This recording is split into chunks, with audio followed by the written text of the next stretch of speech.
Are you caring for a loved one with dementia? You don't have to figure this out all on your own. Welcome to Truth, Lies, and Alzheimer's, the show that helps you reimagine a new relationship with your loved one, a relationship a little more free of stress and anxiety.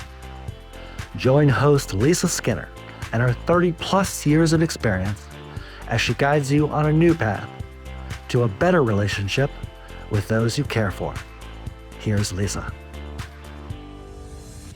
Welcome back, everybody. I'm Lisa Skinner, your host. I have something really, really special planned for everybody today, and I'm really excited about it. I'm doing something a little different. I wrote a script and a PowerPoint presentation that really helps people understand what it's truly, truly like for people who live with Alzheimer's disease and dementia. So that is what I'm presenting for you today, and I hope you really love it. I'm very proud of this presentation. So without further ado, we will get started. The name of this PowerPoint presentation is called Through Your Eyes. Today, I'm going to unveil the complex realities of the true world that people who have Alzheimer's disease and dementia really live in from their perspective, going beyond common misconceptions about memory loss and confusion. So, welcome to this presentation. So, please join me as I guide you through a glimpse into the unique world of individuals living with Alzheimer's disease and dementia. Alzheimer's disease and related dementia, as we all know, affect more than just memory. It also impacts a variety of cognitive abilities in many complex ways. And even though millions of people worldwide are currently affected by one of the over 100 to 200 brain diseases that cause dementia, it remains one of the most misunderstood and feared disorders today. This is a fact. It's true. Therefore, I want to illustrate how individuals living with Alzheimer's disease and dementia realistically perceive their worlds to enable others to grasp a better understanding of life from their perspective. I'm going to try to accomplish this for you by drawing parallels to one of our all-time favorite childhood stories. I hope everybody recognizes the title. It's Alice in Wonderland. Now, I did this for a couple reasons. One, because I have recognized so many similarities between the whimsical journey that Alice takes through Wonderland and the journey that people living with dementia are actually on. And two, because it's a story that almost every one of us can relate to. From today's presentation, my goal is for you to take away a deeper understanding of how brain diseases like Alzheimer's ultimately undermine a person's ability to function effectively in their daily lives. How loved ones and caregivers can resourcefully navigate the daunting challenges that will inevitably accompany them on their journey. How this knowledge may influence your understanding of the importance of a person-centered approach to dementia care, and how to tailor that approach to the needs and preferences of each and every individual who lives with dementia in order to considerably enhance their overall quality of life and sense of dignity. Also, I want you to leave with a new awareness that an altered reality of individuals living with Alzheimer's and dementia can cultivate greater empathy and understanding towards their behaviors and their lack of ability to to effectively communicate with us. It would only take me about 5 minutes to get to my grandmother's house on Cedar Lane. She lived so close to me while I was growing up that I got to see her all the time. Now, I remember her as being a shy and soft spoken woman, and I truly adored my grandma. Then everything changed when I turned 16. She suddenly went from being sweet and charming to being fearful, anxious, and suspicious of everything. I will never forget this one particular visit. She told me that birds were living in her mattress and that they would come out at night and peck at her face, that rats by the hundreds were invading her home, and that those people were breaking in to steal her jewelry and eating all of her food. She told me they're only leaving me scraps of bread to eat. She was absolutely convinced they were there to harm her. Well, little did I know then that this was the beginning of a 20-year journey with Alzheimer's disease for my family, with 7 more of my family members following her. It was also the beginning of my own journey to help others whose lives have been or will be unnerved by it. So come along with me now with an open mind as Alice's new journey into Wonderland begins. And keep in mind that my Alice does live with dementia. So, in the same fashion as the original Alice in Wonderland begins, my story also starts off with Alice sitting under a tree, listening to her caregiver, reading her a story. However, my Alice didn't recognize this story at all. So she anxiously began looking around out of the corner of her eye, believing that what she was looking at was a huge white rabbit dressed in a suit hurrying by.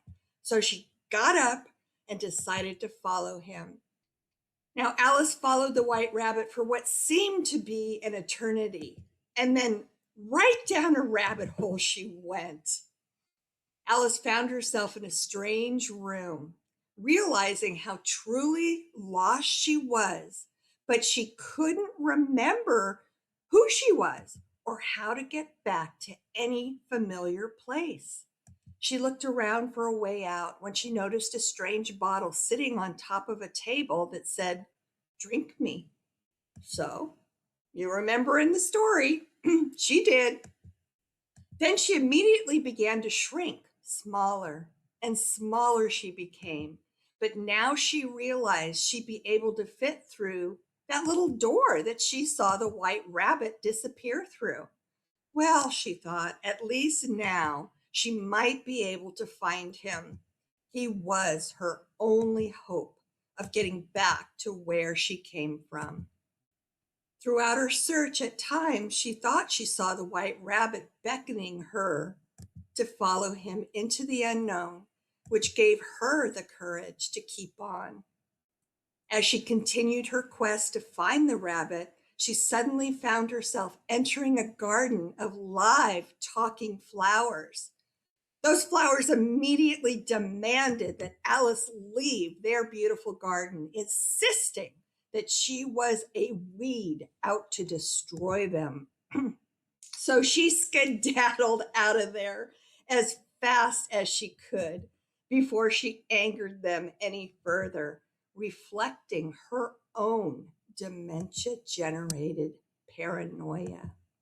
This very scene illustrates how individuals with dementia may experience irrational fears and misinterpret their surroundings, leading to anxiety and confusion.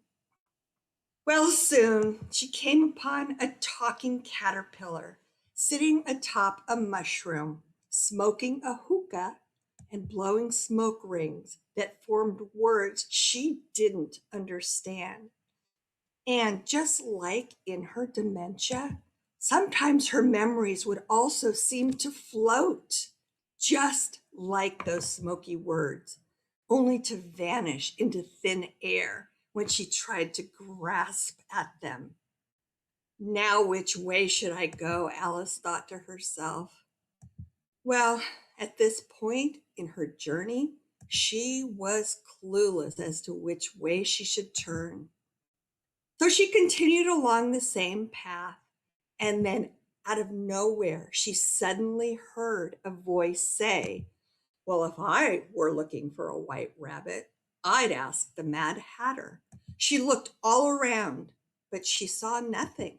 She looked up, and sitting high in a tree was an extraordinary looking cat with a grin on its face that stretched from ear to ear.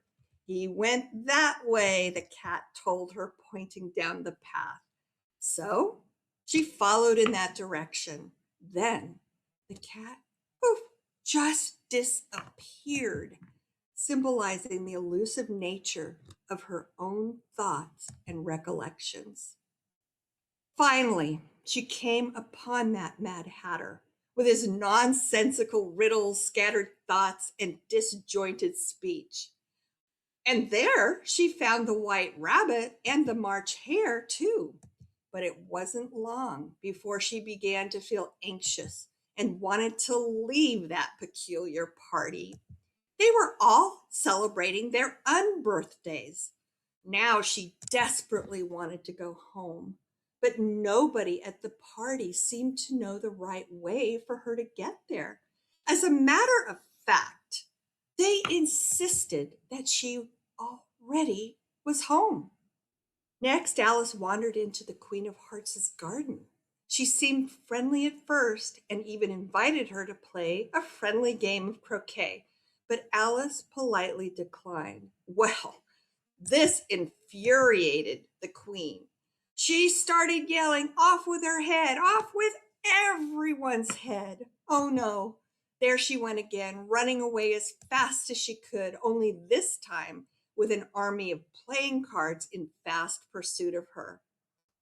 Now, if you all remember, this is the part of the original Alice in Wonderland story where she suddenly wakes up from what turned out to be a dream, but a very frightening dream. She was so relieved to find herself back in the place she started, sitting with her sister, listening to that story, sipping on a warm cup of tea. Now, Alice's experience in my story with the Queen of Hearts illustrates how mood swings, misunderstandings, and misperceptions can occur so innocently and without any warning when you live with dementia. The biggest difference between the real Alice in Wonderland and my Alice, who is living with dementia, is that the real Alice did eventually wake up from what was a terrifying dream. My Alice, the Alice living with dementia, she won't be waking up from a dream because she's not dreaming. This is her new world. It's her new permanent reality. She is now living in a world filled with uncertainty and things that make no sense at all because her mind is no longer able to separate fact from fiction. It's a new world where a person becomes convinced that people are out to harm them because when you live with dementia, you live with impaired reasoning. And it's a world where a person with dementia can easily become disoriented to place and time and may even believe that they are living in a different timeline of their life.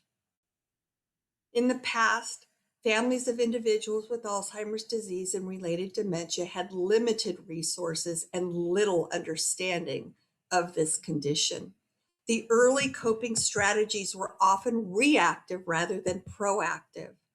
In the later half of the 20th century, we saw significant advancements in the understanding of dementia.